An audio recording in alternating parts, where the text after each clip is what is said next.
of applause in this one.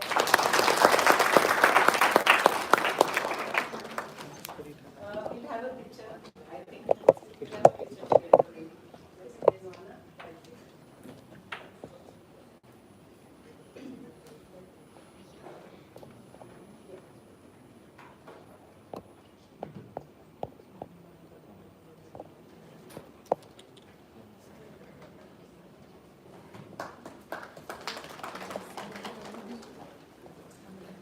Now, as we inaugurated the session, I would request all the guests again to stay on the podium and kindly inaugurate or launch our manual for the day, which is on ophthalmic evaluation. So please, I request all the dignitaries, Dr. Amita Kaul, Dr. Kirti Jain, Dr. Prabha, Dr. Shishir, Dr. Pradeep, Neha, Miss Sonia Singh, Mr. Hemant Mr. Hemant Ratna, to please all of you to come on stage and inaugurate the launch of the manual on orthoptic evaluation. Please give a big round of applause for the launch.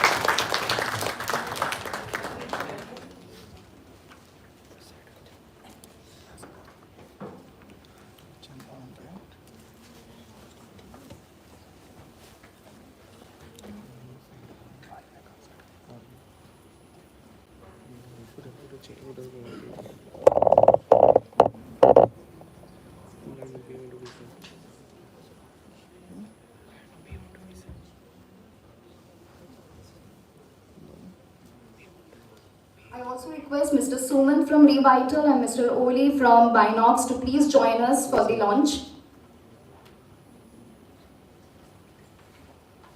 So this manual will be available to all the registrants of today's workshop. It's a very useful manual which has been carefully curated by the speakers of today's workshop, Dr. Zamil Rizwana and Ms. Gayatri Prabhu. So I request all the dignitaries present here to please unveil the manual. Can we have a round of applause for the unveiling, please? So all of you will be getting a copy of this manual before you leave this workshop. We will be distributing to each one of you at the end of the workshop. It's a very useful manual, very handy manual, carefully curated.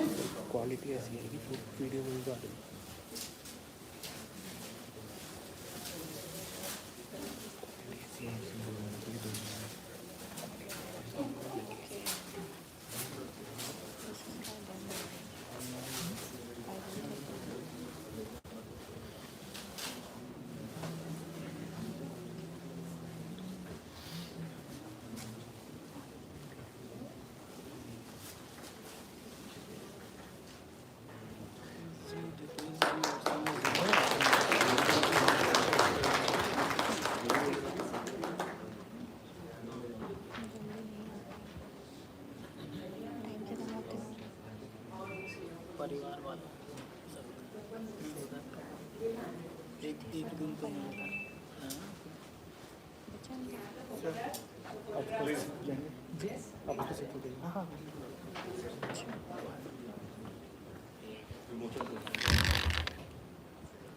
Do you want to sit here? for some.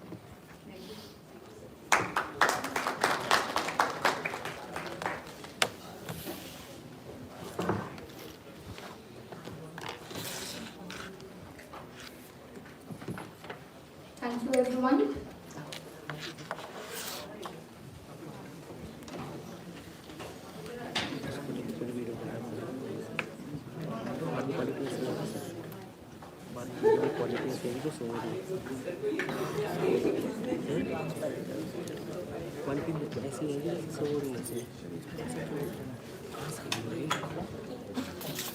Quality सही है quality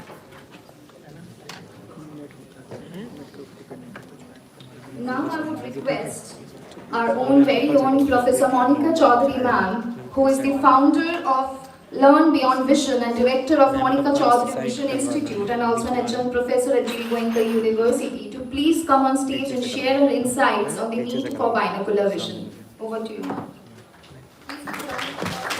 excuse me, ma'am. Ma'am, excuse me.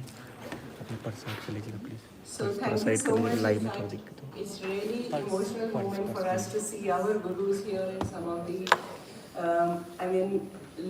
people whom we have learned the things, and now as I'm almost at the end to retire around, we realize, I think can you just screenshot? So we realize that every patient, binocular vision, in fact one of the messages that I'll do is when we were flashing in this about the CME, the last CME which we did was scleral contact lenses, and we had a big rush of people coming in and pouring in for this. Everybody wants to learn scleral contact lenses. I'm also a contact lens low vision specialist person, but when I really went into my clinical practice again last year back, I realized every patient, even if it is a contact lens, binocular vision was so important and missed. 50% of the patients who come to us are coming with all these kind of anomalies and things. So the registrations when we were calling up is like individually asking, please aajo, kuch padhi loge, kuch seekh loge, binocular vision, and we had messages pouring in to say, it's not relevant to me. And I was like, sad, you'll realize it one day, which even we realize it now. Because I was the one who was also into low vision contact lens, AIMS में वही करते थे और ऐसे लगता था नीचे orthoptic department है ना वो मेरा नहीं है वो ठीक है. But we had a good learning. I mean now every patient we realize there's so much to learn, and I'm also going to be a student like you with such mentors who will be teaching us. And so it's not only a welcome from my behalf, but my welcome is also on behalf of Dr. Anita Arvind. I think without her things would not have mattered. She's heading the optometry school in Goenka University. She's also a partner in my Learn Beyond Vision online platform, and she also helps me around with my patients at times on her weekend times, and a great thank you, friend. So again we say the need is there. The patients been coming in for simple refraction to us, and we realize, look at it, how deviated their eyes are. And this man is 47 years old, living like this, with ears like this. Nobody has given him the binocular vision which he wanted, or even a prisms which could have been. He says that cosmetically also he's been challenged about it, and he's never been considered, or nobody ever considered giving him that kind of option. And what next? Dr. Digvijay is here. The accommodation convergence anomalies are so very common. Every patient, especially after the COVID and with the digital screen era, de-straining, eye straining, everything is getting so bad. Phorias are so important. Refraction has to be correlated to even an exophoria or esophoria. We're also talking about myopia control in this world now, everybody. But myopia control is just not prescribing a myopia control medicine or a spectacle or a orthokeratology. There is so much of binocular vision functions which have to be assessed for the children in this, and we're going to talk about it today into it. And what next? Vision therapy, बहुत सुन लिया. It's not that simple pencil push-up tests which we were doing years back. एक pencil पकड़ो, आंख कर लो और एक divergence. So much has come in. So much has developed. The softwares have come. Artificial intelligence is playing role. We need to learn this. It's just not a software and we connect with the companies to say, aap ye kar lo. The binocular vision clinical assessment is very important. And these vision therapies are improving contrast, they're improving stereopsis, they're improving the vision, they're enhancing. 2.5 lines of vision improvement. And believe me, my low vision practice is also now improving these with patients in retinal disorders. So there is basic equipment, and I would say when I visit some hospitals or other things, the basic equipment for binocular vision is missing in most of the eye hospitals. The optometrists are only concerned about ARs, NCTs, or maybe refraction there, but there is some basic equipment which needs to be part of your refraction and vision assessment. And Dr. Rizwana, with her research paper on which are these basic equipments, we're going to cover that part also. And high myopes referred for contact lenses. Child having this is a girl who's referred 2 eyes, but the 2 eyes are not working together. Contact lens was given, she's 6'9", but the both eyes have to work together. And it was amazing improvement in her life and quality of life with this. We also come across post-LASIK patients who dropped into plus in one eye, minus in one eye, and their life is hell. They're 6 by 6 on our vision charts, but life is hell. We have multifocal patients, life is health. They see 6x6, but the contrast and the quality of vision is not there. We have anisometropes. We give orthokeratology or contact lenses, but then binocular functions have to be improved. So low vision, as I said, lot more is now into the low vision also, and you'll understand that. And some cases like keratoconus or even Stargardt's, ARMD, rod cone, post-cataracts, we've been able to improve vision. And once you improve vision, you actually bring back the binocularity. With 1/6/18 and 1/6/6, you cannot have binocularity. If you improve that 6/18 to 6/9, you certainly can bring back the binocularity. Pediatric examination, lot more equipment is there, and we are fortunate that we have the suppliers of this pediatric equipment here outside, and I request all of you to have a look at these equipments. And we have the Good Light team also coming in. So it doesn't mean that if we have as an optometrist a 1-year-old child, we do not know what to do with it, or we refer to AIMS or big hospitals only for it. Patients cannot travel for all wide distances. We need to have some basic equipment for pediatric assessments. Success stories are many, but the message here is take binocular vision seriously, whether whatever practice you are doing as a refractive surgeon, as a contact lens specialist, as a low vision, or whatever specialist you are, both eyes have to work together. Whatever case you're going to do, just think, this is where I realize even a good business prospect for us. So think about it and work on it. One of the cases, Dr. Digvijay operated and we co-managed, which child who was living with one eye only, and he's 6'9" with 200 arcs of stereopsis. That was a wonderful case also. So thank you so much once again. I welcome everybody. It's really, as I said, emotional moment and historical for us to see all our gurus and mentors. The team of ophthalmologists who have spared time to come, the team of faculties, the students, all those who are here to it. I hope you have a happy learning session, and the day actually ends up to say thank you to Rizwana and Gayatri, who are really excellent. I mean, sometimes you have to say, Rizwana go slow, upar se nikal gaya, the kind of knowledge she has, the kind of clinical cases she has gone through. Gayatri is expert in pediatrics and evaluation. So I request, we are not here in a classroom, we are all friends, and I'm also simultaneously going to be learning, and that is why I wanted them to come over and so that we can learn together. I would say that please take every minute an opportunity to ask questions. सोचना मत, कई बार near point of convergence भी proper measure नहीं करना आता है, तो सोचना मत, please feel free to ask. We want an interactive group that helps the faculties who are teaching also to bring in, and certainly the industry is also here to share what products they have and how do they work. Rest you can interact more with them during the off-session time. Thank you so much, and thank you everybody. I would hand over the mic to Roshni.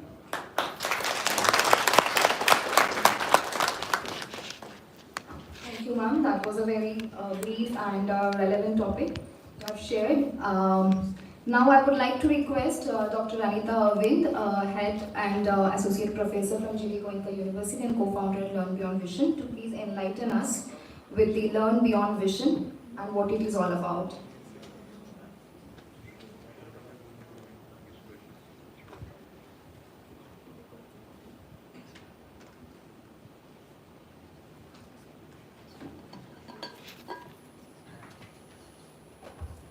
A very good morning to one and all, and thank you from the bottom of my heart to make it today on a Sunday. It all shows that the deep interest in binocular vision and vision therapy has brought you all together, and that's the reason why we are gathered under this roof. So thank you once again for joining us today, and I'm sure there is a day filled with great learning, and we will impart this knowledge and skill in our day-to-day practice. So we have lots of ophthalmologists over here who have joined us. We have faculty from various optometry schools. We have optometry practitioners as well as students who have joined us today. So in the interest of time, I'm going to just run through or maybe skim through this presentation, which is about our Learn Beyond Vision platform, which is managed by myself, Dr. Anita, and Professor Monica. It is an upskilling platform which was founded in the year 2021. I would say 20, rather, during the pandemic, when we casually mentioned what do we need to do during these lockdown period, and that's how we came up with the idea of starting this online portal. So the objective is to inculcate or upgrade the knowledge and skills in various departments under the eye care. So we have plenty of courses that are being offered under this portal, and we have currently 15 courses, 6 live courses, 14 recorded courses, and we have plenty of test series, and also we have free online webinars for all our LBV participants. So you can download this from your Google Play Store or the iOS Store as well. So currently we have this low vision and rehabilitation course was one of the first courses that we launched. And then we have a spectacle dispensing course. We have Be a Professional Contact Lens Practitioner course. We have a very popular course rather amongst all the courses that LVV offers is the NSVVA or the Non-Strabismic Binocular Vision Anomalies course, which is pretty popular and a very exhaustive and comprehensive course. And then we have Fundus Eye Exam Made Easy, a short course but a very useful course for all practitioners. Then we have another popular course, goes by the name of Pediatric Optometry. Again, a very comprehensive course with lots of live demonstrations too. So a lot of learning happens, and this is pretty popular amongst all the LBV participants. Then we have another short course which is on orthokeratology along with context. Then we have another very simple, very basic, but then another comprehensive course on refraction, which is pretty useful. We have many ophthalmology residents who have taken up this course and found it extremely useful, including our optometry students from the first and second year. In fact, we have a couple of practitioners also. We cannot kind of say that we have mastered anything. Learning is a continuous process, and so we should not restrict only for the student community, but a continuous process, I would say. Then we have, for all those people who are interested in research, we have a course on research methodology made easy. And then, of course, our popular course again, which is the fundamentals of scleral lenses. Then we have all those people who are involved in research. Again, we have biostatistics, again a popular course. So understanding biometry through cases, another interesting course that is being offered. Another short course which is on optics. I have a little smile over here because it's my son who has done this short course for optometry students. And then we have another certificate course on ocular emergencies. So currently we have around 2.3k members in our community on the online LBV portal. And you can easily download this and access. You can visit the store and you're free to purchase any of the courses. Many free content is also available. We come up with frequent discounts and offers. The idea is to impart knowledge and skill, and of course we come up with several workshops on and off. So we do share information on all our social media platforms as well as the LBV platform. So again, we take this opportunity to announce the launch of state-of-the-art vision therapy unit at MCVI. So I would request ma'am to join me in making this announcement. So we are very happy to launch this state-of-the-art vision therapy unit at Monica Chowdhury Vision Institute, where we will offering specialized and customized treatment options for all our patients for all the age groups. Thank you.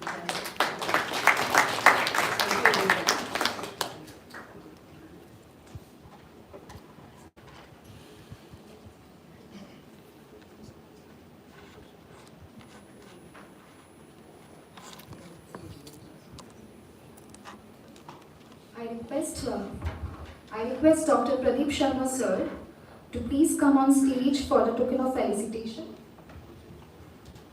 Give a round of applause.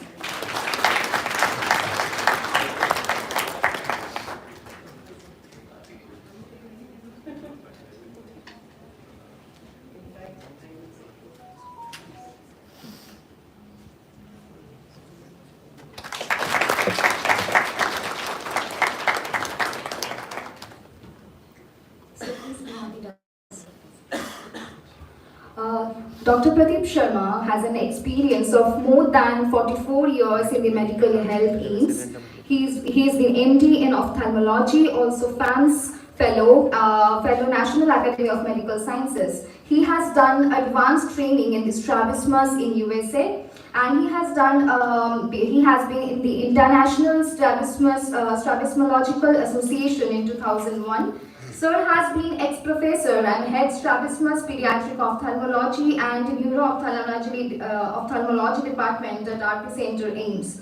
He is the first Asian to be invited to deliver NAB Memorial Lecture by AOPS Vancouver, Canada. And he has also authored many book chapters as well as published many peer-reviewed articles in national and international journals. I request sir to please come on the stage and share your insights on the pursuit of stereopsis. Also, I would request to be on the panel Dr. Bhavna, Dr. Digvijay Singh sir, also the Dr. Sushil. Dr. Sushil Chaudhary, please.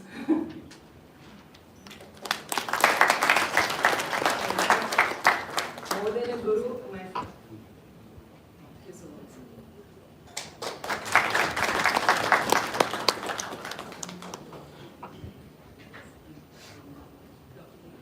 I request Dr. Digvijay Singh sir.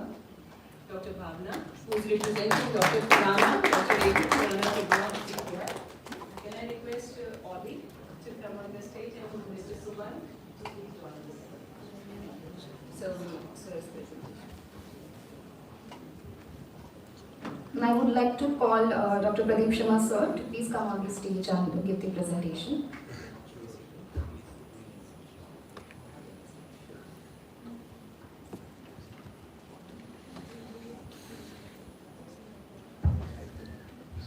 It's really a pleasure to be amongst the people who matter for all of our children and beyond to see better.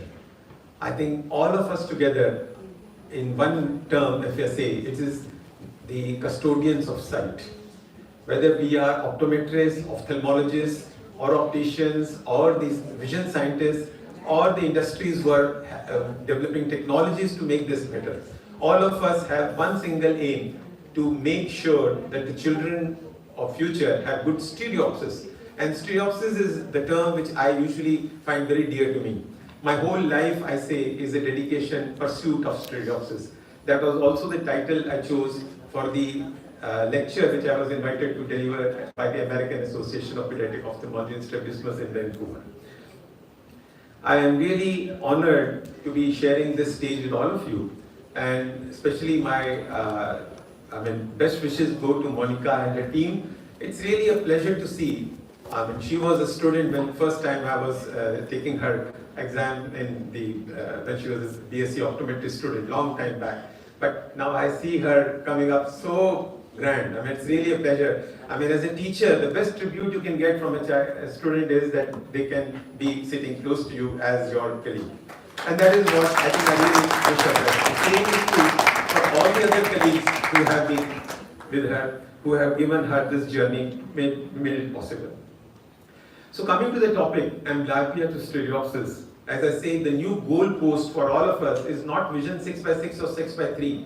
It is stereopsis. It's one word that we need to see. We are not just treating strabismus or vision. We are ensuring that we restore stereopsis which God gave us. So as I said, this was the NAP lecture which I delivered in Vancouver, Pursuit of Stereopsis. When we have two eyes, God has given us. Why He gave us two eyes? The purpose was, He could have given us just like one nose. No, but He gave us two eyes. We don't see extra. Each eye sees only 6x3 maximum, or N6, N5, and maybe N4. But together they give us the depth of perception. And that is something many ophthalmologists miss out. They treat each eye individually and do not care for the stereopsis. One test which can really pick up is stereopsis. Just to enlighten you, this is a simple binocular visual development thing from a textbook, how the brain is developing the synapses of the two sides, the images which are coming together. It's the simple analogy is like two strangers coming together. Now, if they develop a good harmonious relationship, it's like a good harmonious marriage. But if there is, both of them are equally dominant, each one is career opportunist and they don't care for the other, what will happen? They'll have 6x6 vision each eye. But it will be like alternate suppression. No binocularity. Each one is doing very well, excellent. This is the situation which happens many a times, alternate esotropias. We may have 6/6 vision, but we do not have the binocular vision. On the other hand, a situation can be when one part of the carrier is, a couple is dominant, it suppresses the other side. So that is akin to what we have in amblyopia. So I think simple term to understand, because vision is developing from very childhood. We are not born with 6/6 vision. When we are born, we have something like 1/2000 vision acuity. And we are gradually acquiring this vision in the first 9 months maximally, and then gradually, it's after about 3 or 4 years, we develop around 6/6 vision. Any impediment in the development can have this problem. So vision is like a developing language. And that analogy is also easy to remember, and it will make things easy for you. If you were born in China, you would have learned Chinese. In the first 5 years you are in China, you will learn Chinese, even if you are transported. But suppose I send you now to China, and you are made to learn Chinese, you will still learn it, just like amblyopia can be treated anytime. But it's as difficult as learning Chinese at the age of 40 or 50. But if you're born in China, it's very. So first 5 years are the formative years. That's why we say mother tongue. The first 5 years, the mother tongue is learned very easily. So same way, vision is developed best in the first 5 years. I do not want to go into the theory. I think we'll have good classes on this by Dr. Gayatri and Rizwana. But we just need to remember there are several problems which can happen. It may be the obstacle to individual vision or an interaction between the two sides. And the modalities of treatment are many. What is now exciting is a binocular vision therapy which is now coming up. Occlusion has been the standard approach over 170-80 years. And have we improved? The question comes up. Yes, we have improved in some matters, but we still have to go back to the basic roots. The concept of occlusion is also important in terms of hours. People say that full-time occlusion is better than part-time occlusion. Yes, it is the number of occlusion hours as shown by studies, like Stewart in Mota's study had shown, that 120 occlusion hours are equivalent to 1 logmar improvement in visual acuity. Bilateral amblyopia, I just want to make a comment because many a times I have seen people prescribing alternate occlusion to these children who do not have any strabismus. They have isoametropic amblyopia, equal refractive error. So these children do not require occlusion at all, but many ophthalmologists, many of my senior friends also do that. Unfortunately, we are depriving them of binocular vision. This is the time when they need binocular vision, so don't give alternate occlusion in these children. Pedic studies have been several. Each one has established the role of occlusion, maybe in different terms. And another thing which I would like to highlight is recurrence of amblyopia is another thing. You may treat amblyopia, you may get 6/6 vision, but if you do not follow up these children, they will fall back again, and it will be a loss in 21% in the first year itself. And this needs to be monitored and maintenance occlusion needs to be given. So have the times changed? The ancient cat and the modern cat, we have the technology. The modern cat has a mouse in it. Even this mouse has now disappeared, by the way. This was a slide made about 10-15 years back. Now the mouses are in our hands. So the paradise lost, can we regain? Yes. So we have all these armamentariums in our hand. Even acupuncture has been talked about in amblyopia therapy, but it is more of a sting than a real gain, I would say. Active vision exercises along with occlusion makes a difference, whether it is a monocular perceptual learning, monocular video game play, or the recent dioptic treatment which we are giving. So each one has its role, as I said. The binocular vision has changed the paradigm from iPads to iPads. Just a little bit of change in the, and these studies which we had done have been presented very well. They have shown that even in adults we can treat amblyopia. Dioptic custom-made action video games have shown the improvement can happen, but still, as I said, we need to target the children to make full use of binocular vision and stereopsis. The various things which we have in our mind. Now coming to this short video, which will probably show you the role of dioptics, what it is doing, and this is something which we may be looking forward to. There are some obstacles in its full use right now because children need change. Giving them the same exercise half an hour, 1 hour daily, they won't do. The main obstacle to this binocular vision therapy is coming is that they are getting bored of this. we need to have the real life stimulation, something which can happen. And that is what we are now approaching towards. So what in dioptics is done is the weak eye is having a poorer vision, that is akin to the what you see on the left hand side, and the strong eye. So we need to improve the stimulation of the weak eye to make it at par. Finally, it will come to a stage when both are equal. This is in principle how dioptics works. But as I said, the problem lies beyond. The binocular vision therapy, there is a nice review article which we published last year in IGO. Maybe you can go through this. This is covering most of the therapies that have been talked about recently. So if you are interested in more details, you can see this article. But one article which has come last year is the eye tracking based dioptic home treatment, which is there. And what it is talking about is an active suppression of the good eye only in the visual area, the macular area, by a web tracking system. So it is a more targeted suppression which is being done. And this is something which we are now looking forward to, because here there is no end of the video games that a child can play. No, even in the real sense, you may be allowed to do things, and this is showing non-inferiority, but this is being done with 2 hourly patch only. Maybe that's why it's not right now as good. It may improve in future. It's been shown in anisometropic cases, which are the mildest amblyopes, and this just for 16 weeks. So the secrets of success, remember, vision is a new language that a child is learning. The best we can detect early, and we can have meaningful permanent gains in older children also. We need to see that the presenting vision indicates the severity, so it will determine how you need to manage. More severe cases may require occlusion to start with and then shift to binocular vision therapy. But yes, this is something that will help us in future. Occlusion remains the gold standard, but binocular approach with the help of dioptics and also improves the amblyopia and also the stereopsis. But this needs to improve further with time, and we are on the path of this. I think more of this technology that we are having together will make sure that this happens soon. And we can spread sight and happiness for kids the world across, for maintaining the stereopsis and restoring the loss. This is our mission together. As I said, we all are together in this game as the vision scientists, ophthalmologists, optometrists, or whatever. We are custodians of sight. नेत्र संरक्षक मिलकर सारे हम, निरंतर निशा में नभ के तारे हम. Thank you all for your love and affection always.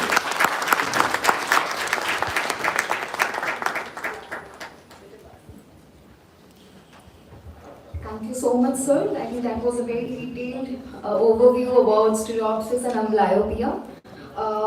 Before we continue with the session, I would request Dr. Pradeep Sharma, sir, to kindly felicitate our esteemed guests for the day, Dr. Rizwana Hussain and Ms. Gayatri Prabhu. Give a round of applause, everyone.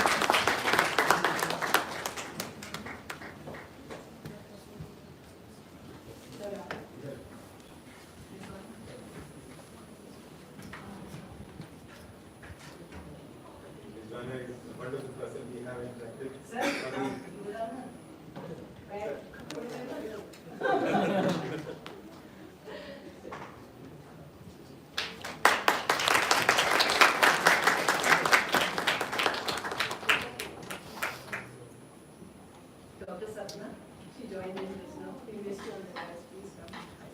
Can you just come? Exactly 3 minutes.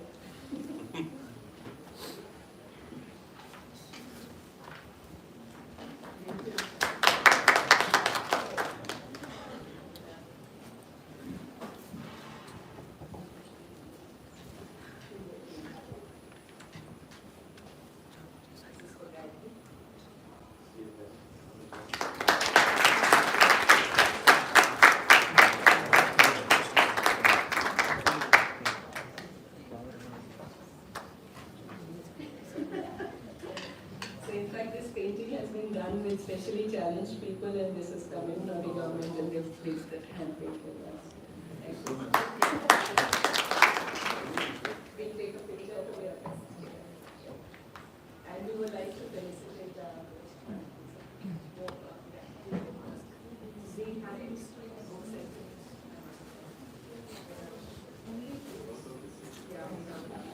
I will look so. So we distribute the face.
Now I would like to call upon Dr. Rizwana Senindin, is greatly involved with the optometry community around the world and is passionate about exploring optometry in its diversity. With over 15 years of experience in academia, clinical and vision science research, she has an expertise in clinical specialties of binocular vision, pediatric optometry, neurooptometry, myopia management, and primary eye care. After having served as the head of Rivoli Vision Academy, UAE, for 2 years, she has currently taken over as the program lead and associate professor of optometry at the Department of Health Science, Gulf Medical University, UAE.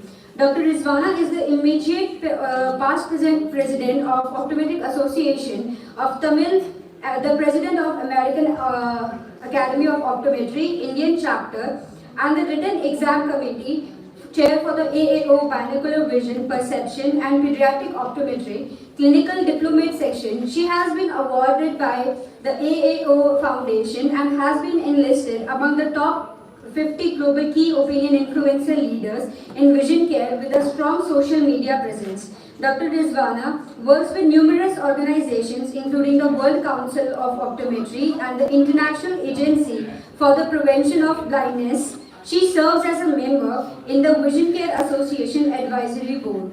In addition to her work with optometry, Dr. Rizwana is a certified life emotional intelligence coach that mentors professionals from across the globe on leadership and life management skills. We welcome you, ma'am.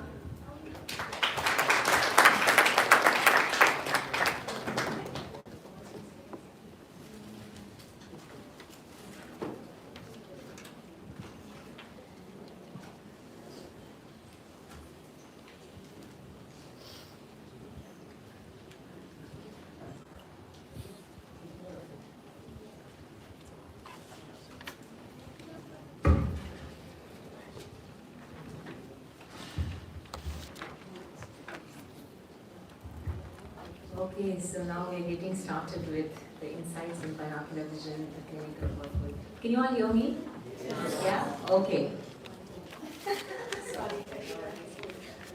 Okay, so I think without further ado, first of all, thanks to all of you that are present here on a Sunday morning to listen to a subject like binocular vision. So as both eyes are drooping and the whole world is shutting down, I think I'm going to wake you up a little bit with some polls. So please take your phone and you can scan the QR code there. And let's just get started with some interaction from all of you. Okay, as why we are here and what you're going to be doing over the next couple of hours. Yeah. So you can scan the code or you can type menti.com as the website address and type that number. So let me just go to my,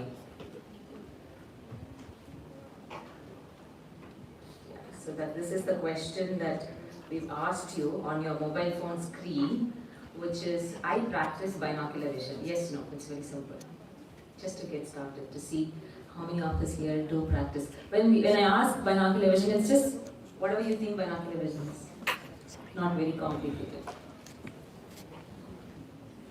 There are about 70, 75 people, so 38 have answered. 33. A little bit more, at least 50% response.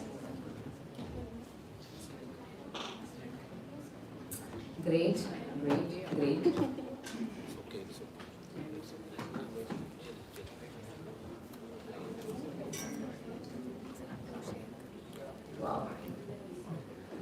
Okay, so almost I think 3/4 of the audience here do practice binocular vision. So I'll go back to my presentation. Thanks for giving me the heads up. And yes, Dr. Pradeep Sharma, sir, worked with, as part of the ministry's cerebral visual impairment project, got to learn a lot from him. So he did talk about his commitment to binocular vision to stereopsis, right? So why are we all here actually talking about binocular vision? Apparently we don't get to see Mr. Cyclops, just the one eye, or Shiv with the third eye, where all that matters is just refracting that one eye, right? Or octopus that has multiple eyes here and each eye is going to be individually processed. But day in and day out, we are handling human beings that have frontally placed eyes, where all of the processing showed ocular dominance columns, inputs go from this side, they get combined in the visual cortex, and in like milliseconds we see one. And you're all seeing me, you're seeing this, you're processing everything. I hope none of you see anything double. If you do, then you can contact us. But the thing is, this is when binocular vision becomes super important. It's not just about prescribing one pair of spectacles or multiple pair of spectacles, but it is ensuring that they not only see single, but they get to see efficient, comfortable, clear vision, right? This is a quote that you will get to see in almost all my presentations. My favorite quote, I would say, from the Fine Arts of Prescribing Glasses book by Miller and Rubin, where there is so much advance now, literally. Even Sir showed like how technology has taken over from iPads to iPads, and we are all forced to be leveraging the power of technology. Even now, right now, BV assessment can also be done from one's own home. Like you do not even call the patient to your clinic. That's how it is. But there are machines that can refract or even do your assessments, which is a fact. It must be faced. But you will never be replaced, because after all that is done, and when they have a problem, they don't want to talk to the robots or the computers. They're going to come and land up right in front of you. So unless you have the skill set and the knowledge and understanding of what exactly is happening inside that visual system, you're going to be blank as much as the patient. So that's why we're all here talking about binocular vision. There's so much talk about myopia. Almost every alternate weeks there is some myopia conference happening here and there, and we all know now this famous number, which is by 2050, 50% of the world's population is going to be myopic. But of course I'm here advocating for binocular vision because that's what I've been doing. This is a study that, as part of my doctoral research, we carried out in 2015-16. And as you see here, the prevalence of BV anomalies among school children was 31%. This is before COVID, okay?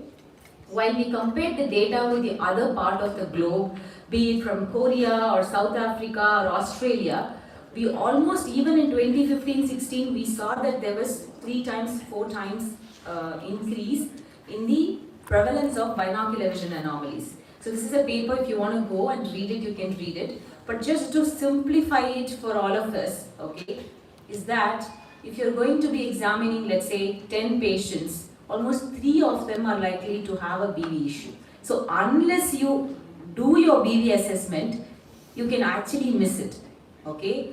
And do I really have to do all the BV tests? No. That's why me and Gayatri are here to just tell you, no, not necessarily. We'll make it really simple. And do I really have to know all of the 25 odd binocular vision anomalies, the non-strap, strap, the whole spectrum? No. When you want to start, if you at least know these 2 problems, you will actually be super successful in handling 90% of the binocular vision anomalies. Okay, so what are those 2 problems? Convergence insufficiency and accommodative infacility. Because if you see, almost every 2 out of 10 individuals have a CI, and 2 out of 10 individuals have an accommodative issue. Now this is the COVID statistics, which came from Spain, where what they did was, they looked at the impact of isolation on physical activity habits. Okay, we were all sedentary, we were stuck with our gadgets, working from home, but also all of us were using our eyes. Visual demands increased. And this is the time when we started talking about digital eye strain, or for children myopia is increasing and this and that. But of course, my focus is always on binocular vision. So in this study, they looked at what happened to convergence insufficiency before and after confinement, okay? And if you look at these numbers, before confinement, people were using screen for 433 hours, okay? So this is the cumulative numbers that these authors had used over a period of 25 days. So in a month, approximately, we used screen for 433 hours before COVID. During COVID, these numbers increased by 623. So literally 600 hours you are in front of the screen in a month, okay? And what happened to convergence insufficiency, the increase was 100%, which means even if you did not have a CI, you developed CI during the COVID. Now what it tells you is that the more the visual demands are, the longer you are, you focusing on the screen, or you just have to have increased visual demands with near work, definitely there is an increase in the prevalence of binocular vision problems. And of course, all of us know about this digital eye strain and smartphone and this and that.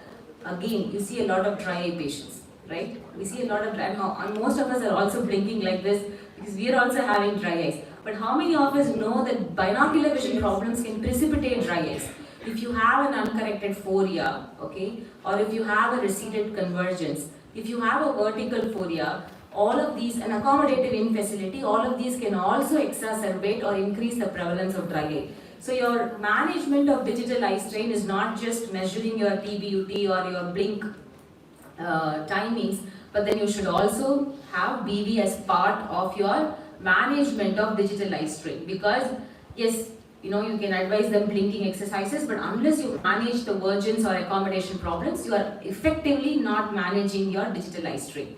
What happens to kids? Of course, this is the study that came, the DESC study, where we looked at binocular anomalies and vergence in children. There are multiple parts of the study. Once again, as you see the numbers, online, something is blurred there. I don't know if I'm seeing it blurred or all of you. But online classes larger than 4 hours. Right now, yes, children have gone back to school, but any digital use for more than 4 hours definitely is detrimental to binocular vision. Very specific. If the parents are going to ask you, okay, how long can my child play video games or work with computers or whatever it is, any number more than 4 hours definitely is detrimental to binocular vision. So now we all know the prevalence, we all know the morbidity, okay, how severe. Yes, myopia is also booming, but then there is this numbers in binocular vision that's equally important. So what do I really do? Okay, this is where I'm going to go and do the next poll. So keep your phones ready. This is just a conceptual framework, not necessarily like it covers everything, but it gives me a good starting point.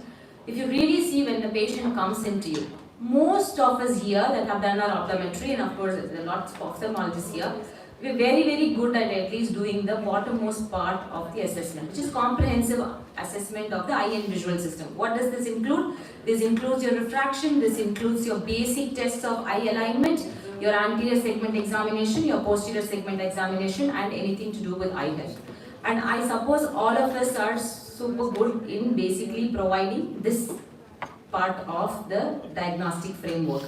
Now from here, if you don't do this, then there's nothing that matters, because if you fail somewhere here, if you don't provide appropriate correction, then there's no point in talking about BV, vision therapy, whatever. So ensure that you're really good here, okay? Now after which comes binocular vision. I'm not going to even touch the topmost, because this is super important when it comes to handling children with brain injury, ADHD, autism, adults with traumatic brain injury, status 4 cerebrovascular accidents like stroke, people with hemianopia and all of those things, where it's not just binocular vision, there's a lot of other assessments, eye movements and reading parameters that are also involved, especially visual perception. So there's so much that we can do as optometrists, but I'm going to just stay here with the second most component of the diagnostic framework. So you can go back to your phone and then once again screen and provide your answers. The question is right there on the screen, so that we know like where do we stand with respect to binocular vision assessment. Okay, then I'm going to start with my case. Just you can be open, and all these are anonymous. Okay, I feel so restricted standing in here, I wish that. Okay, so what BV tests are generally performed by, you can take, because I see a lot of ophthalmologists here as such, so you can just type in, okay, what BV tests are generally performed as a routine. So as a routine, what do you do? What are some of the binocular vision tests that you actually do? This is uncover test. NPC, NPA, okay, somebody is typing single words, I don't know, RTU. Okay, battery, okay, great. This is anonymous and nobody knows who's typing what, okay? So please do type whatever you do in your practice, you can give more than one answer. I just want to know what are the BV tests that you all do. Okay, stereopsis, so your favorite test is there, accommodative facility, binocular balancing, NPC, NPA, dynamic retinoscopy, great. So I think the lecture is almost done. Convergence, stereopsis. Wow, so most of you, so I see a lot of NPCs, NPA, stereopsis, cover test, duochrome, binocular balancing, and then some of you have also written vergence measurements. Cool. Push-up test. Stereopsis somehow stands out. I think it knows that. I am not controlling anything here. It just picks up and just shows like, see, look at that. Stereopsis is just rotating around. Okay. So cool. So looks like pretty many tests are being done. And thanks to you all for the active participation. Let me go back to my presentation. I asked that for us to have a fairer idea of what generally we do. So right now we're going to start with some of the cases, okay? You can think about it and you can, if you want, you can raise your hands. Feel free to interact, okay? These are all cases that you're going to be seeing day in and day out. And if you are able to manage these cases, I promise, I assure you that you're going to be seeing more happier patients, okay? Beyond prescribing your spectacles or even your advanced dispensings that you do, I think you're going to have more happier patients if you're able to incorporate some of what we're going to discuss now. So take a look at the case, it's there, 34-year-old female comes to you with symptoms of eye strain, and she says that I am having blur when I look at my mobile phone or reading newspaper, has not used glasses so far. So one of the most commonest cases that you would see, the patient is not presbyopic yet, not pre-presbyopic, but somewhere in the mid-30s, but has near vision complaints, okay? Doesn't want spectacles, yeah? Near vision acuity, N6 with effort, and then in retinoscopy you see plus 0.5. Not accepting any plus, says my vision is super clear without glasses. Now what do you do? So what is your plan? What are the procedures that you would like to do in this case? Anybody just wants to shout out the answer? What would you do? What? Huh? Borish delayed, okay, yeah. Anybody else? What is the next step that you would do in this case? Next immediate management that comes to your mind in such patient who's not accepting any prescription but has near vision difficulty. Flipper Yeah? exercise. Okay, accommodative amplitudes you will check, great. Flippers you will do, okay. MEM, okay. Okay. Anybody this side? Any representation? Anything else? No? Who wants to do cycloplegic? We missed it. The first basic thing. First basic thing. Okay. But I know like this, like, yeah, some of us work in an ophthalmology practice, but if we are in a private practice, we do have restrictions. We need to refer the patient for cycloplegic if we are not in a hospital setup. So there are legislative, regulative processes. So I'm going to make life simpler for all of us here. Sometimes patient might themselves want to say, no, I can't just take this blood vision for 48, 72 hours. Don't put me with these drops, okay? So is there an alternative to cycloplegic? Yes, the first answer that came was Borish delay. This is a procedure, I think if you really incorporate it, I'm telling you, you will be able to manage most of your patients with such precision and accuracy, not only with respect to prescribing spectacles, but also in providing them with the appropriate accommodative reserves, okay? be it insufficiency, excess, overcorrected myopia, latent hyperopia, pre-presbyopia, whatever that is, this is such a procedure that can come to your rescue. Okay, thanks to Dr. Gorish. It's called Gorish delayed testing. So what do you do? First, you just, so I said the patient had N6 with effort, right? N6 with effort, okay? We're going to be playing some of these videos during the break hours, so don't worry. But then I'm going to really take you through step by step. I'm going to assume that some of you, I mean, like we're just learning this for the first time. So if some of you are expert, please excuse, okay? So you just, the patient said he or she can't read N6 really. So you're just going to ask them to look at the target, 40 centimeters, then add plus lenses binocularly in 0.25 diopter steps. So 0.25, then put 0.5, 0.75. So you keep adding. So as you add, you remove the lenses that you had already put, right? So keep increasing the plus until, so once you put no, first the N6 will become clearer, then it will start becoming blurred because the plus keeps increasing and increasing. At some point they'll say it's blurred. Sustained blur, like even with blink, it's not becoming clearer. You stop, take the near vision chart. Now redirect the patient's attention to a distance visual acuity chart. Okay. So this patient, when we added lenses, plus lenses binocularly, she reported blur with plus 2.5. Now what will be the visual acuity for distance with plus 2.5 in front of the eyes? 660 or even lesser than that, right? So now we are doing everything binocularly. Usually we do acceptance monocularly and then we make the duochrome balanced monocularly. Here the whole acceptance is done binocularly after you do your NRA. So defog binocularly in 0.25 diopter steps, and then this patient was able to read 6.6 clearly with plus 0.75 in front of both the eyes. No difficulty, nothing. So what did you actually do during the procedure which you could not achieve during your monocular subjective acceptance was you were able to relax the accommodation completely by adding plus lenses by doing the NRA at near. Okay. Of course, you can do monocular NRA also as part of another procedure which I will show you. But generally, the whole procedure is done binocularly. Okay. So now you know what is the maximum amount of accommodative relaxation that you can bring in by adding plus lenses, which was not possible because monocularly the subject is still accommodating.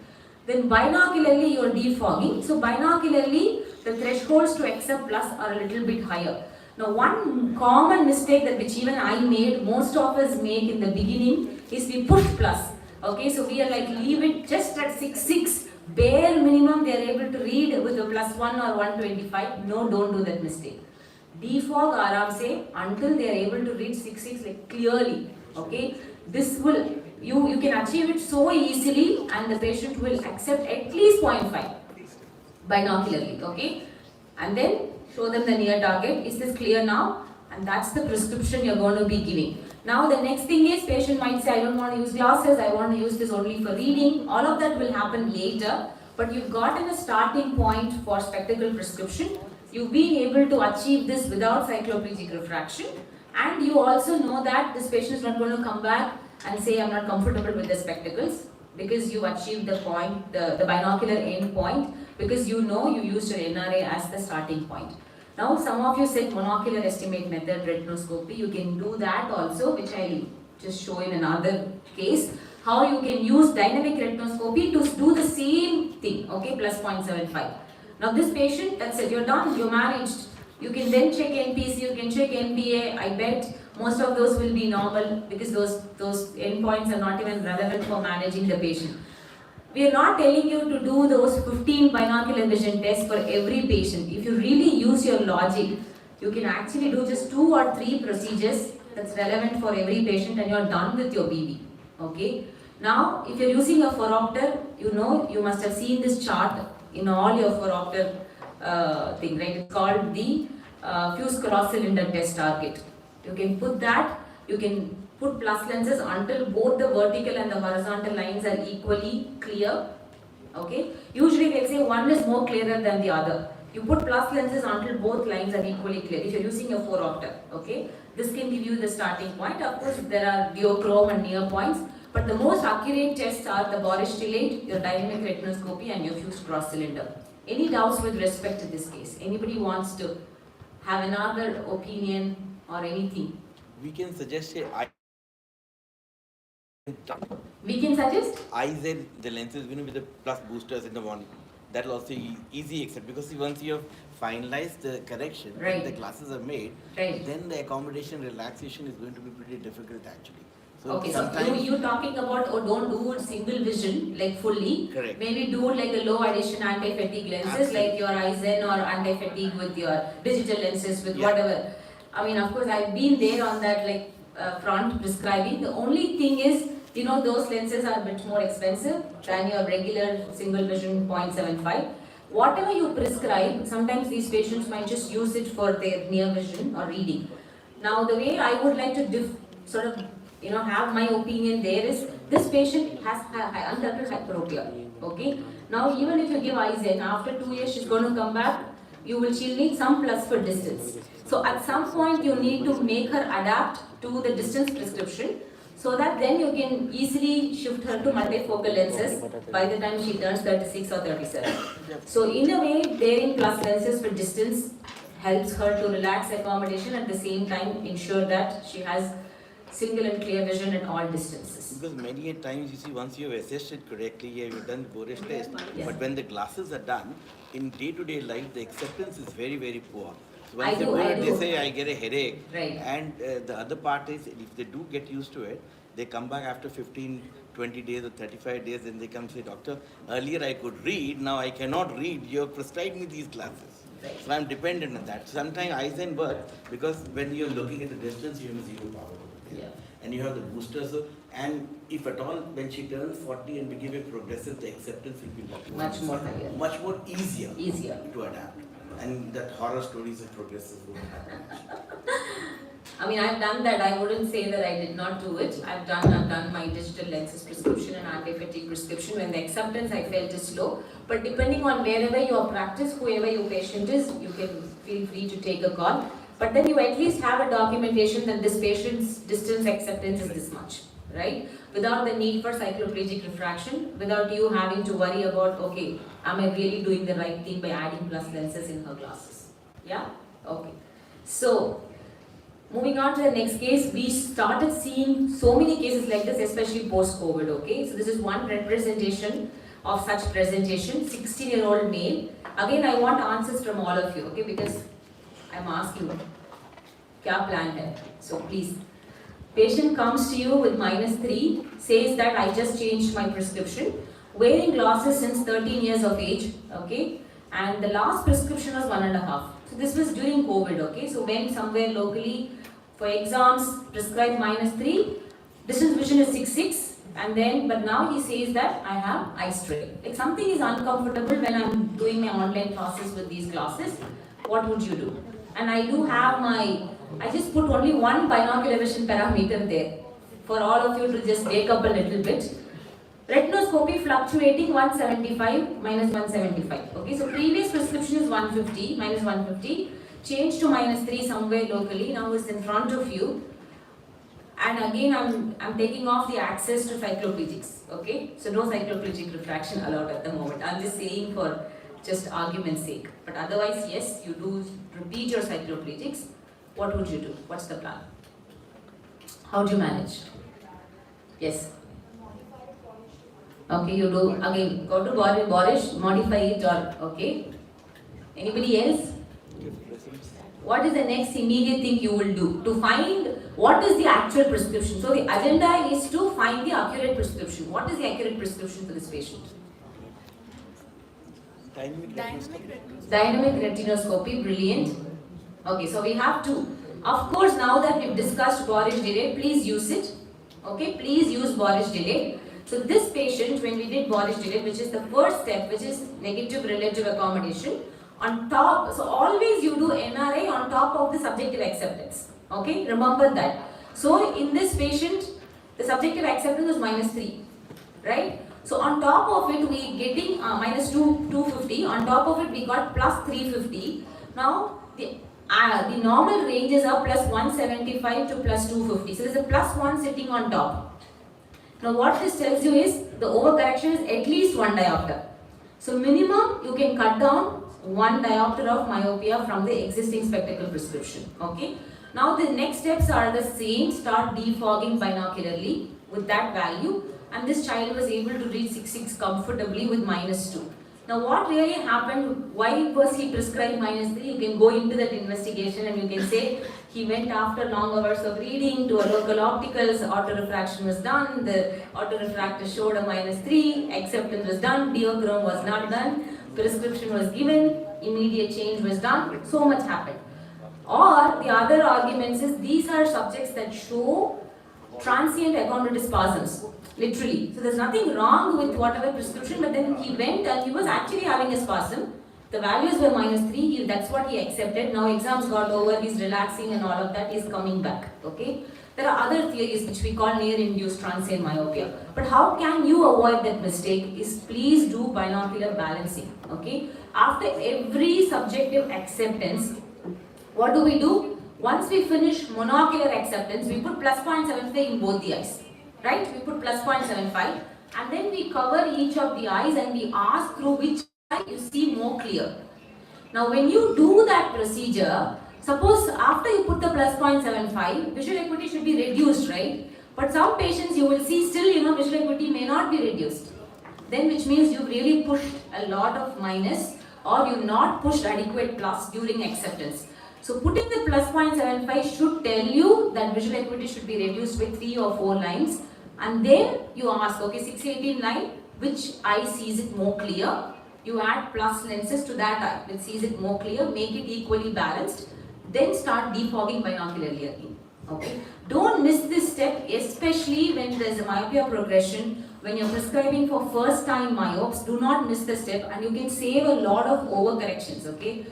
And one eye continues to remain clearer. You keep defogging or defogging, the eye still says it's clear, it's clear, it's clear. Something is really going, okay? I'll show you, there are multiple such screenshots I've taken from autorefractors. So if you're clear, if you're wearing your glasses, if you see this, otherwise I'll read it for you, okay? This is a prescription taken, same time, 6:27, 6:26, just within 5 minutes. This is a patient that I handled. If you see, 275 became 375, 425. The other eye from 225 became 325 and 625. Even when the autorefractor was repeated thrice, usually we don't repeat, right? We just do autorefractor and we start defogging. But when you see fluctuations in visual acuity when you're doing acceptance, go back to your autorefractor if that's the only thing you've gotten and repeat it. And that will actually tell you. On this patient, ironically, was a 37-year-old female. And she was having fluctuations in vision. So it's not that your spasms are going to be coming only for your peds patients or your adolescents, okay? It can hit at any age because this is an age where a lot of hormonal problems can happen. A lot of mental health issues, anxiety, depression, anti-psychotic medications, all of these can actually precipitate a lot of spasms of accommodation. So then you dive a little bit more deeper, even head injury, closed head injury, traumatic brain injuries, blunt traumas can precipitate spasms, okay? Of course, people that take illegally drugs, you can see, of course, from pupils, but then they can also have spasms. So please, when you do your autorefractor, you don't blindly click the button, look at the pupillary sizes, okay? Because the autoref gives pupillary size also, right? Not just the IPD, it gives the individual pupil diameter. So if you look at the pupillary diameter, it just keeps reducing as the myopia keeps increasing. There's so much that you can actually get even from your autorefractor, okay? And IPD, of course, becomes narrower, which means he or she is converging excessively and there is a spasm that is going on, okay? Now again, your diachrome balancing, I am sure that you all do, but binocularly you can balance diachrome, okay? Monocularly, whenever you're doing acceptance or diachrome, again accommodation is still active, you're relaxing. But binocularly, same way, you can put +0.75 in both the eyes. Now show the binocular, if you have your digital visual acuity charts of phoropter, they can dissociate the diachrome chart as well and you can compare. But otherwise, do diachrome binocularly as how you do your binocular balancing and then balance the red and the green, okay? So what we discussed with these two cases is that overfogging procedures like Borish delayed can handle a lot of your refraction related mishaps, okay? The overcorrection, the spasms, the latent hyperopia. There's another procedure called cyclodemia, which is nothing but what we commonly do day in, day out. How do we do monocular acceptance? we do retinoscopy, we leave the working distance lens in place, the plus 150 or 2, whatever you use, right? Now, you leave the working distance lens, but you do binocular defogging. You don't do monocular. That's called cyclodemia, which is leave the retinoscopy working distance in place and then do binocular defogging, okay? So you can do one of those procedures, and of course, maximum relaxation of accommodation without cycloplegia can be achieved. Now someone said modified bordage delay. I'm not going to dive much deeper. You can go and read this beautiful paper by Dr. Nandini. She modified the bordage delay a little bit when there were severe spasms. I'll just show you the case of spasms that she managed, as you see here. Again, I'm not sure how clear or blurred this is. But this is a patient that had -7, okay, when the retinoscopy was done, and cycloplegic was +1. But using the bordage delay, she was able to make the patient read 6/6 plano without anything. Okay, so same procedure, but you put plus lenses and make the patient wait outside for 30-40 minutes. Okay, and then completely relax the accommodation. There are 2 steps in this, and then you defog. Look at this, the distance phase and the near phase. You can go read. But if you're not doing bordage delayed yet, I want you to start doing that first. Then come to modified bordage delayed. Okay. And again, a beautiful paper that talks about a comprehensive management protocol for accommodative spasm just by using bordage delayed and modified bordage delayed. And cycloplegia can just be used as a documentation because it's required to break the spasm also because it's therapeutic in nature. But then you don't, suppose if the spasm is recurrent, you keep coming back again and again with fluctuations. You don't want to cycloplegia them every visit, right? So you can use your bordage delayed. Any questions at this point? In modifying these patients, or how would you like to? I think we all need to pause here and just understand, because each one of us are making mistakes in refraction and accommodation post-COVID. In fact, we have a live friend, ophthalmologist, who's suffering this spasm. She's already joining us here to know from herself. Her refraction changes from -1 to -6, that kind of accommodation, and she's here. So, any questions, please feel free. We can have a pause. We can let Razwana also have a pause to ask. You need to be all very clear how to handle it. Of course, if you have any other ways of managing, I'd be glad to hear. Dr. Digvijay will send the mic. In fact, if you could put in an insight, what would be the basic thing that we could add in? You wanted to share that. Yes. Mic on, Evelyn? Mic neeche se on hai? Yeah. I think this has been very beautifully covered. There's a lot more to cover, I'm sure. Yes. But essentially what I would say to all of you, and I think this is something we do in our busy practices, is, to kind of have a protocol or a step in your mind that when I see a kid like this, I want to do ABC, and you have to ensure that you're doing that ABC, because only when you have a protocol approach that you know where something is changing, where something is out of the ordinary, right? And so one of the, for example, in my OPD, I would ensure that we are doing a cycloplegic refraction for all the children, but we also have a protocol that if he's had it in the last 3 months, if there's no change, we may not do it.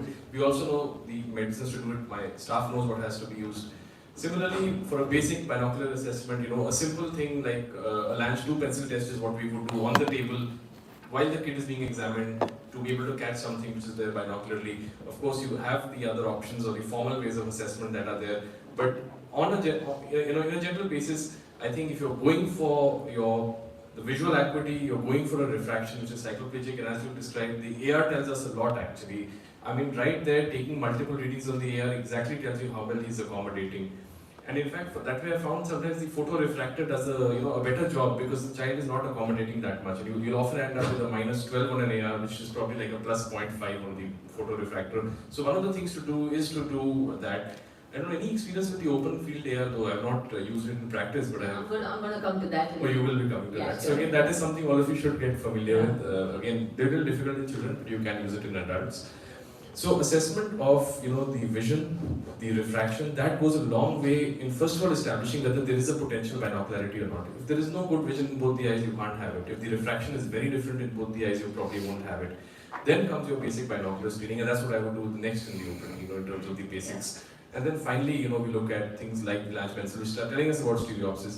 For formal assessments, of course, you have all these tools that we'll be discussing. So, thank you so much. In fact, as we were talking of bordage and modified bordage technique, how many of you are doing it? I would really love to know that. Wonderful. So that means we only have one or two who are avoiding the cycloplegic refraction. But next time when you start doing it, Rizwana, would you give your, when I started doing it, it really took me time. It was like painful, yeah. It's wasting my time. But now I'm faster with it, really fast. But would you like to add into the speed and some basic quick step that you will start adapting to it and it works? How long should it be actually done to keep that relaxed? Okay. So when you do your borish delayed, it's just probably a minute that takes for the NRA. Yes. And Yes. then a minute that takes for the defogging for binocular vision at distance. The modified borish, when you're handling your complicated spasms, will take you 45 minutes because you're going to do the NRA, make them wait outside for 30 minutes. But even then, the 30 minutes, you can use the chair time to see another patient. So it's not literally like you're sitting with that patient. But if you do a cycloplegic, you're anyways locked for an hour, right? So because you put your drops and then you do your refraction after 30 minutes, then there's a post-Medriatic test and all of that.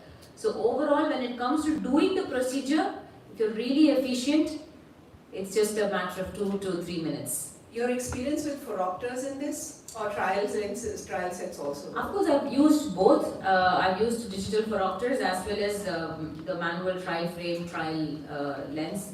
Somehow I'm a big fan of trial lens, trial frame over the phoropter because it gives me a quick estimate of if the eyes are open and then, I get to see the eyes at times, like whether the eyes are converging too much or like where it is, the position of the eyes binocularly. Phoropter it's a bit closed, but phoropter is fast because the way I can change the lenses manually rather than my dexterity, depending on that, it is fast. But I'm keeping it all really simple in here so that anybody and everybody can just go back and start with whatever you have. You don't need any sophisticated equipment as such. That's why I'm sticking on to the basics. But yes, trial frame, trial code is really a great place to start. And phoropters do create trouble. They don't have plus cylinders. They don't have plus cylinders? Yes, so it has to be transposition has to be done. So you sometimes need to be a little bit, it's a bit more complex. Right. Of course, some of the modern, I think the advanced phoropters, the digital ones, some do incorporate plus, but then yeah. But 90% don't. 90% don't, yeah. Rizwana, Yes, sir. a quick thing. I know most of would have been experienced on binocular vision part, but I'm just new to the. Let's assume that I'm a new joiner, a new optometry intern. Can you give me a quick 1, 2, 3, 4 steps? Right. When to identify, when to do it, borish delay. What is the starting point or a trigger point to identify to do it, and what is the 1, 2, 3, 4 steps of comparison between delay and modified borish. Modified borish. Because that gives a quick glance for an upcoming optometrist to have, okay, if I have to do it in a busy OPD, how much time I have to give it to this patient so that I can convince my practitioner that, okay, I will have to do this. Sure. Yeah, so thanks for that question, Suman. So definitely if you're seeing any of those conditions that I mentioned here, the 4 conditions, which is you're suspecting overcorrected myopia, the patient has accommodation excess, which means there's a fluctuation. Latent hyperopia, the first case that we saw where you are not able to push plus but you still know there's something going on. And when the near vision is blurred, even in younger children, which I'm going to be covering right now, where you want to push plus. So wherever you want to push plus, you reduce minus. Wherever you want to push plus, you want to reduce the minus. Definitely borish delayed is a starting point, okay? Modified and the borish is, modified is when there is a typical manifest spasm that's present literally. Like there is nothing that you want to do except cycloplegic refraction. You want to send them to cycloplegic, but then you want to know what's really happening, okay? Or after your cycloplegic is done and they're in front of you for post-Medriatic test and you don't want to do monocular acceptance because they will still go back to their acceptance of -2, -3, -4. You don't want to initiate that loop of accommodation versions getting activated. You want to sort of break that closed loop system. Then you do the same NRA, make the weight outside. So everything is binocular. And then there's a monocular step also in modified. So that's when there's a manifest spasm, large numbers. So all the cases that, in this case report as well as in the spasm of near reflex paper talks about spasms in the range of -7 and -10, where the refraction was plano and +1. Okay, so when you want to manage such large doses of spasms, then definitely modified Borish can come to your help. Yeah. I'm going to talk about the other batteries as well, like how you can then integrate all of this. We're just getting started. So, yeah, if that answers Do we the have to question. do cover test also while we're doing delayed Borish in between? So cover test is all when the patient is right in front of you and you're like really thinking what's going on with this patient. Let's say, see, you do the near folia on top of the -3, you see a ESO there. ESO. Yeah. That's why I was asking. Right. So then you know there's something going on, there's an overcorrected myopia. So you want to confirm actually there is this overcorrected myopia, what is going on, okay, or is it spasm? Then definitely cover test is the cue, gives you the cue as to, okay, there's something going on with respect to Normally we'll combination expect emergence. exo, not ESO. Right, exactly. So that's a good question. Thanks, Sumant, and yeah. So now we move on to because I want to cover more cases so then you can go back and start BV. Of course, if you want to do your full binocular vision protocol, then you can count the number of tests. It would come to about 12 to 15 tests, which is you have to do your foria, you have to do MPC, you have to do fusional versions facility, NPA, NRA, PRA, accommodative facility, dynamic retinoscopy, your cover test, of course, circuits and pursuits, then the AC by A ratio. CA by C, unless I'm handling my IDS patients or some of those complicated cases where I want to look at does O minus can help, which is the other end. Can I really O minus this patient? Otherwise, CAC not regularly used. But if you count this 12 to 15 tests are there. Now what do I do with this? Okay, so this is where most of us don't start anywhere. We are like shut down and then no binocular vision at all. Okay, so there's a 3-step approach. And in the LBV binocular vision course, we cover all of these literally step by step as how you then start practicing, you integrate, you diagnose, you manage, you can run a full-blown specialty BVVT practice. But today I'm going to talk to you about screening, okay? So this comes from my own history, where we started doing school eye health programs and then we were like, okay, let's do binocular vision in school. And I was super ambitious, so I started doing full BV tests for almost every child, and a school that had 1,500 children, imagine who is going to give you 1 month, 1.5 months to finish the entire eye health program. So definitely children had a lot of convergence issues, so we said, okay, what do we do?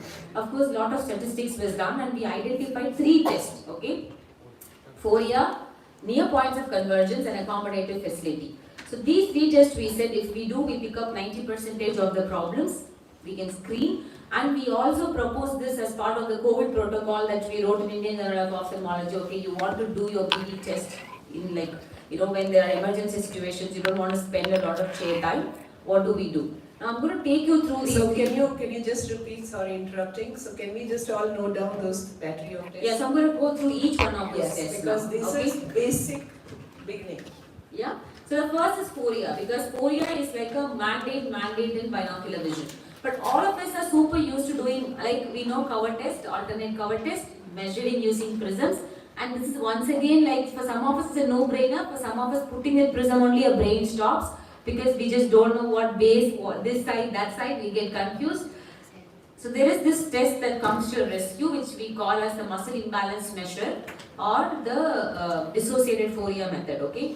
So if you see here, this is the card that has these numbers, right? You see the numbers on the horizontal and the vertical columns. These are nothing but prisms that uses Prentice rule. Okay, what does Prentice rule say? At 1 meter, 1 centimeter displacement is equal to 1 prism diopter, right?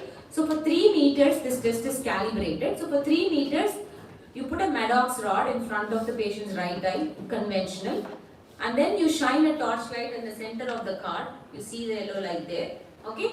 So the patient has to tell where the streak is located. So you've dissociated the eyes. Maddox rod, 10 light in front of the chart, 3 meters you're holding the chart, or if you're doing like for near, you're holding the chart at 40 centimeters. Okay? Distance foria or near foria, wherever you want to do. This is near foria now, so as you see here, hold the card at, it's written as inches, right? 16 inches.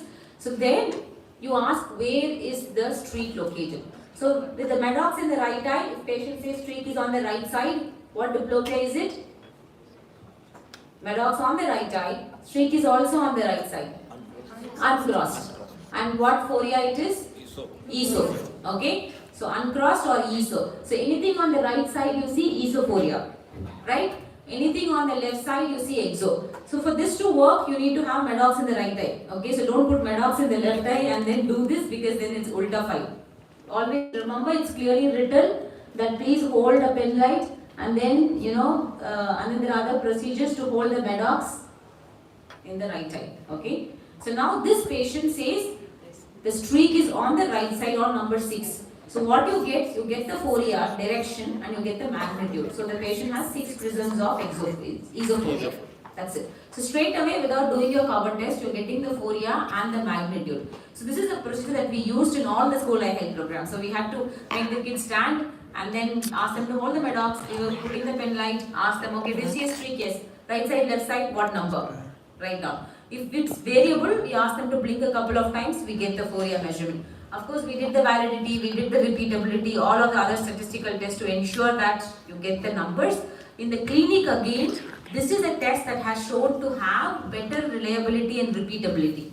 What do I mean by that is, when as optometrists or ophthalmologists, when we do the procedure, a lot is dependent on the expertise. Like we have to really have good expertise, the way we hold the prisms, the way we do the test, the target that we give, everything then matters, right?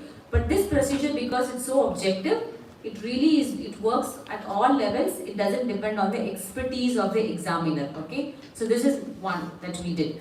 The second procedure we did is convergence. All of us are super used to doing convergence. Of course, we use pen tip. Take the pen tip and take it closer 3 times and ask when it becomes double. How many of us still do NPC that way without any? Please raise your hands. Wonderful, brilliant. Okay. Please, I also do it right now. It's not that I threw it away. But if you're wanting to pick up convergence insufficiency, the most sensitive test is to use red-green filters. First, let me tell you the conventional way. Conventional way also, please don't use pen tip. You can prepare your target golden stick. You can find your ice cream Gucci and you can print and then paste these targets. I have hundreds of these in the clinic. We keep replacing it. But all that matters is 6-9 reduced Snellen letters. That's all that matters, okay? And you have these little bit larger single letters on top and bottom, which I use for cover test also, for fixation, okay? So what we do, we ask them to look at the vertical line of letters, take it closer, and then ask them when it becomes double. So when the vertical line becomes double is the break point. Take it back again, when it again restores and becomes single, it's the recovery point. Now what is the advantage of this over your pen tip is that it's an accommodative target. So you are working on both your accommodative versions and your fusional versions. Okay? Because versions is not just your fusional or accommodation. This is like the accurate way of performing your near points of convergence. Understood? So use accommodative target, do it 3 times, take an average, and every time when you do, if it recedes with repeated testing, first time you get 6 centimeters, next time you get 10, next time you get 15, something is really wrong with this patient. 100% there is convergence insufficiency or some vergence dysfunction, some dysfunction, BV dysfunction is going on, okay? Again, I will make a point, you can note it down. Receded NPC does not mean only convergence insufficiency, okay? Receded NPC can come with a lot of other dysfunctions also. So many people see only in receded NPC, start treating the patient for CI where the problem is something else. Okay, and I will show you such cases. So, of course, yes, but when you want to start NPC, you do this. But what is the procedure I recommend? Of course, the same thing I use what I call the Astron International rule that you see here. This is similar to the RAF ruler that we use, but instead of the RAF resting here, and then you can't go beyond your tip of the nose, right? So this is one that just rests on the forehead, okay? And then you can take the target actually very close. So I use this for NPA and NPC as well. And the whole cube has got the centimeters, the Dodders value, the amplitudes, everything on it. So it's just one simple test that we carry. But if you see, the pen light and the red-green filter is one procedure that you can go and start doing it from tomorrow. So what we do, put a red-green filter, how you do your words for dot, okay?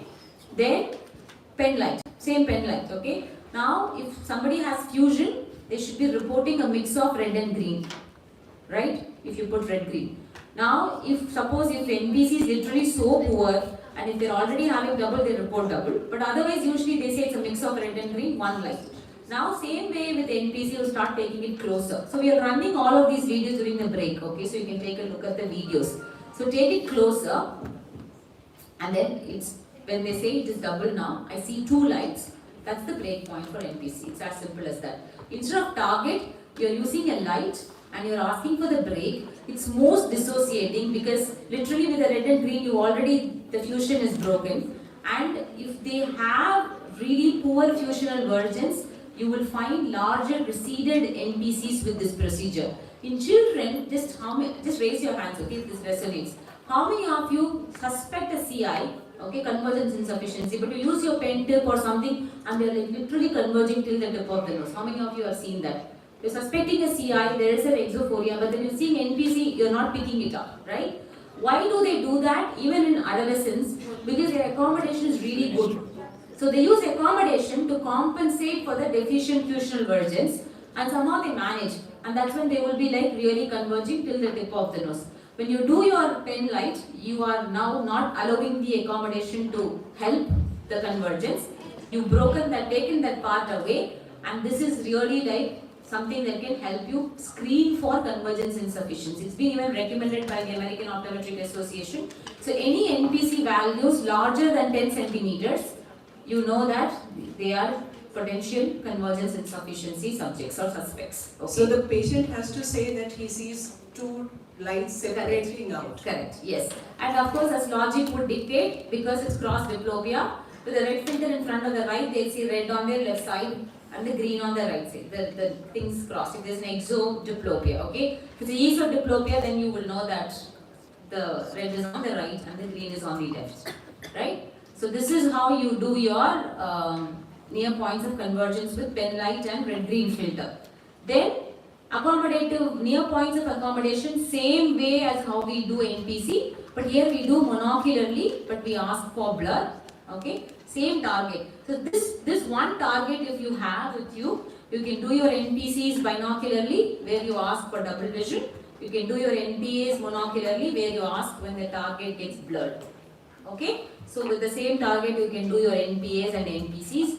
Then the facility. So I said 2 procedures to remember. One is your near points of convergence with pen light and red-green filter, and the FORIA with the muscle imbalance measure card. If you don't have the measure card, if you're super good at cover test and neutralizing, please do it. I'm not stopping you, okay?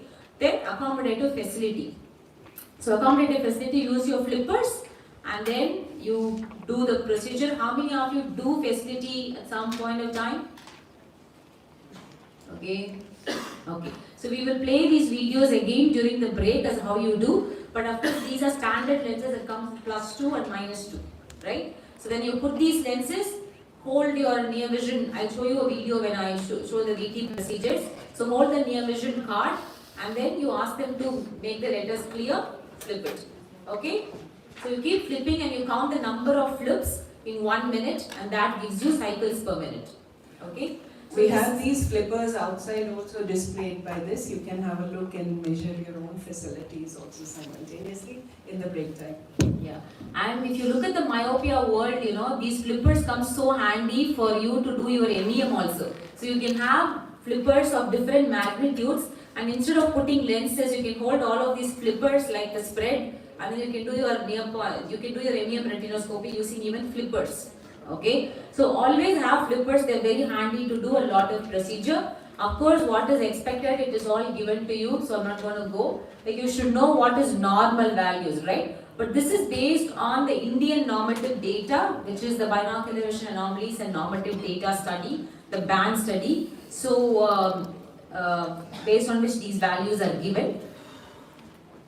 But you have to start somewhere, okay? It's not about remembering, or I used to memorize all of these Morgan's values, x64, you know, all of those things. But then later we realized that it's not about memorizing, but it's actually about doing and interpreting. So you can print it and put it on your clinic wall or somewhere, but start doing and look at it and interpret. Don't just go too much within your head about memorizing. So just to put things in perspective, before we take a short break, I guess, first get the symptoms right. Okay, which I will start talking about. I only gave one-liner symptoms, but of course I want you to do a detailed history taking. Get the symptoms right.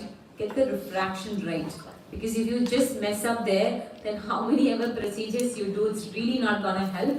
Then do your basic assessments, FORIA, NPC, NPA, MEM.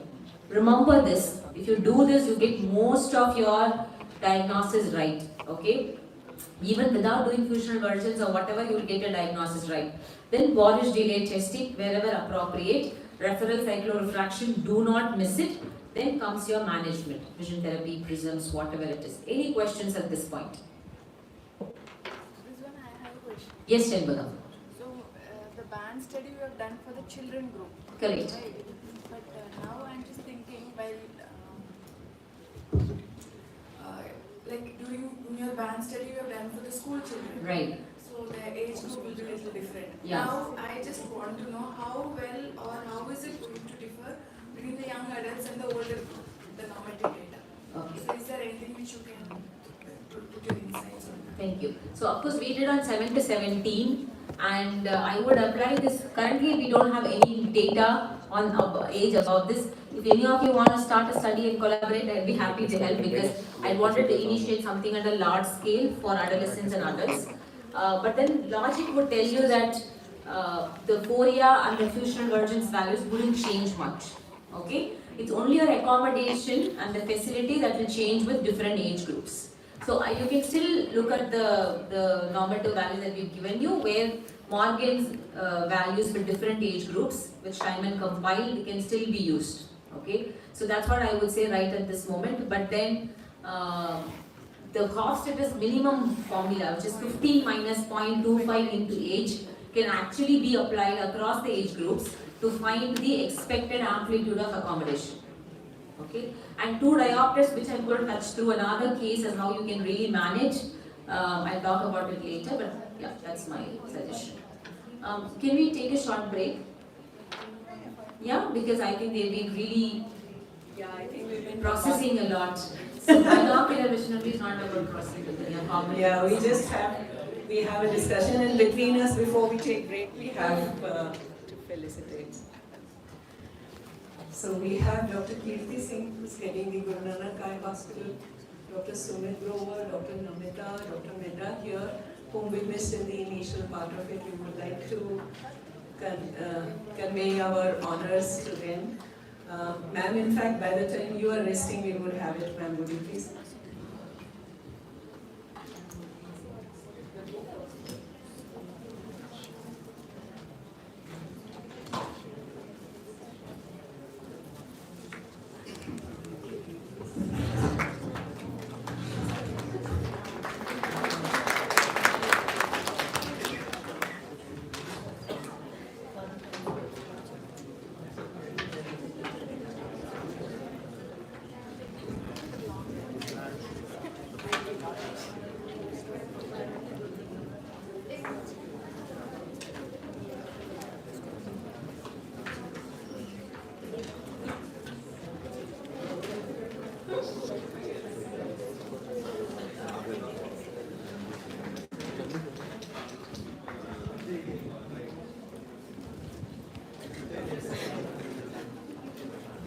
सकती just photo को जल्दी photo जो भी photo ले जल्दी photo में